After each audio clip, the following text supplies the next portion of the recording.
Hello, my name is Anne. Welcome to my channel In Search of Wonder, and today I have the chess tag.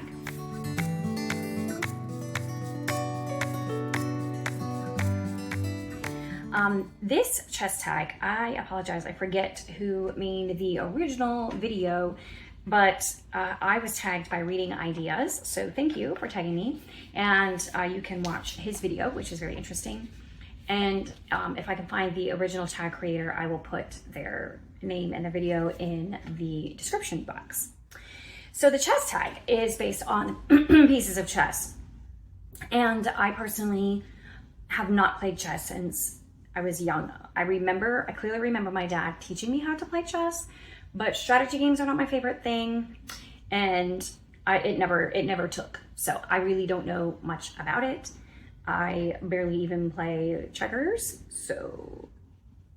However, I understood the prompts, so we can do these prompts and it will be fantastic. And actually, as I was listening to Reading Ideas video about this tag, one of the books that he mentioned was Emma by Jane Austen for one of the prompts. And as I was watching, I got to thinking, I was like, actually, all of Jane Austen's novels, or most of Jane Austen's novels, could fit into these prompts. So this is Jane Austen is playing chess tag. So here we go. The first prompt is A Pawn, a book about a lowly character who rises through the ranks. And I actually thought of two of her books that could fit this description. And the first is Mansfield Park, whose main character, Fanny Price, is like the lowly cousin, like there's the whole town cousins, country cousins kind of idea, or the rich cousin, poor cousin. Fanny Price is definitely from the lower ranks, even though she's related by blood to the family that lives at Mansfield Park.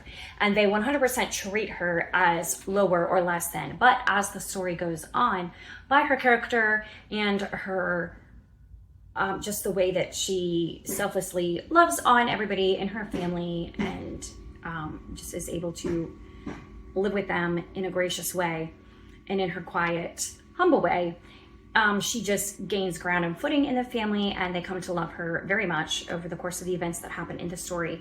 And then in the end, she marries one of the sons of the family. So she gains an equal footing with them. So that's the first one I thought of. But I also thought of Persuasion because at the beginning of the story, Persuasion, Frederick Wentworth, is I don't think he's a captain at the beginning.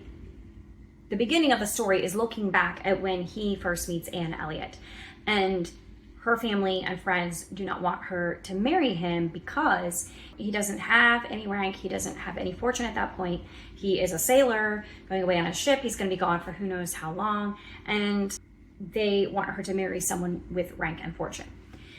So then as the story really gets going, we move into, the present day of the time that Austen was writing it. And now Frederick Wentworth is a captain and he has made his fortune, and he may not be still her family's ideal. They still would rather her marry someone, like from a noble family or whatever. But now he has money and he has a rank in the Navy. So he becomes a little bit more acceptable than he was initially. He was always acceptable to Anne Elliot, but now, she's able to marry him without stigma, I guess. So that's the Pawn. And then we have the Rook. And that is a book that features a castle, a tower, or a chariot. And I thought of Northanger Abbey because Northanger Abbey is very castle-like. Now, it's an old abbey, obviously, but it definitely has like Gothic castle feel to it. And a good portion of the story happens in that abbey. So that one totally fits with the Rook. And then we have Knight, which is a book about an animal or animals, bonus points for a horse. So I get the bonus points for this one. In Sense and Sensibility, one of the things that Willoughby does with Marianne that is appalling to Eleanor is that he gifts her a horse, like a whole horse. Well, I guess he wouldn't gift part of a horse, but anyways, he gifts her a horse that was raised on his farm or whatever, and he gives it to Marianne, even though they have no established relationship or formal relationship of any kind, which was a big taboo in that time. I mean, honestly, nowadays, like, I mean, a horse is a big gift. Horses are still incredibly expensive. It's something that you don't just give to someone lightly. And back then was no different.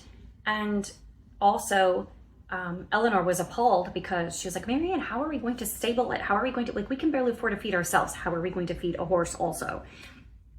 And so in the end, it comes to nothing, but definitely the horse is a part of the story there. So that is a knight. Now, the book is not about the horse really, so I guess maybe that's a bit of a stretch, but it is one of the pieces in the plot as it develops.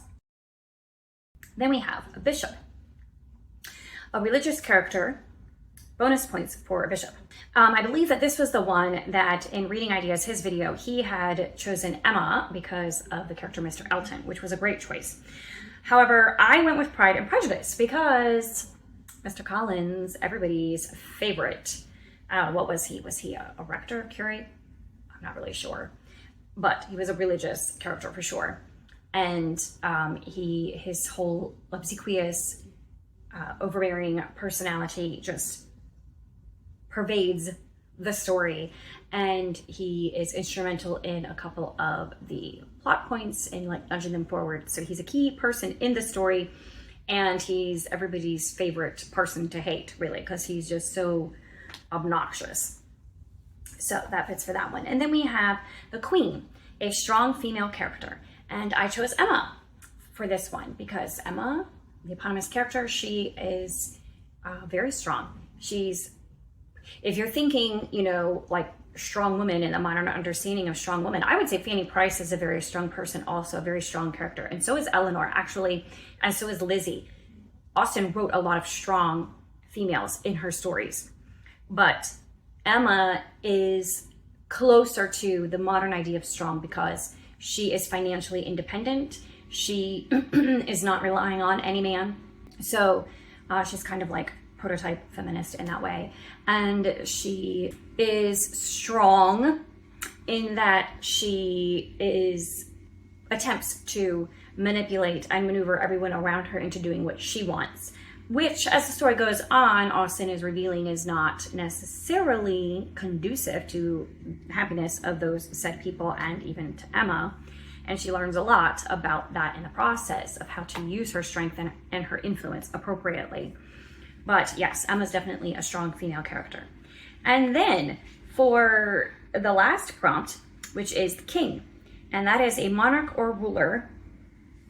The book should be about a monarch or ruler, and you're going to be like, okay, and what about this one? How are you going to pull a book by Austen? There is no mention of monarchs or rulers. They're definitely not characters in any of Austen's novels, but in Jane Austen's Juvenilia, she wrote something called The History of England, from the reign of Henry IV to the death of Charles I.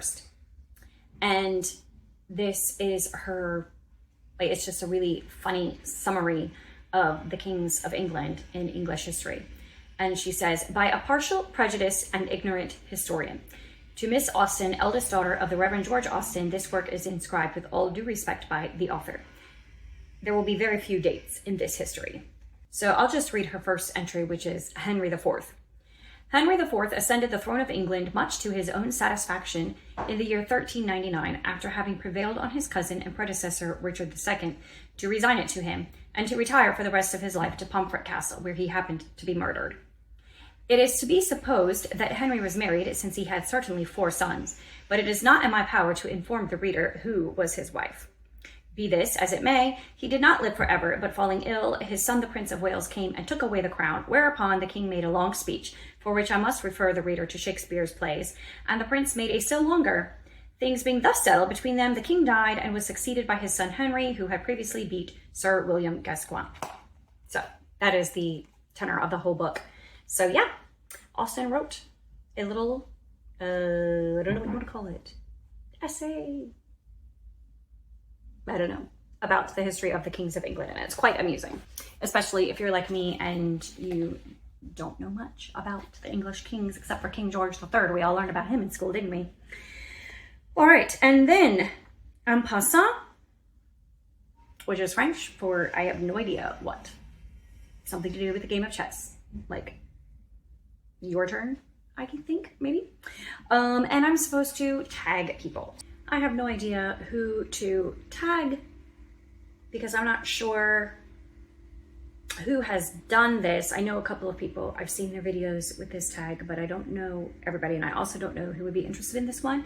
So if you want to do this tag, go for it. It's fun, and it's easy, only 6 prompts. And yeah, I look forward to seeing your videos. Consider yourself tagged, and I will see you next time.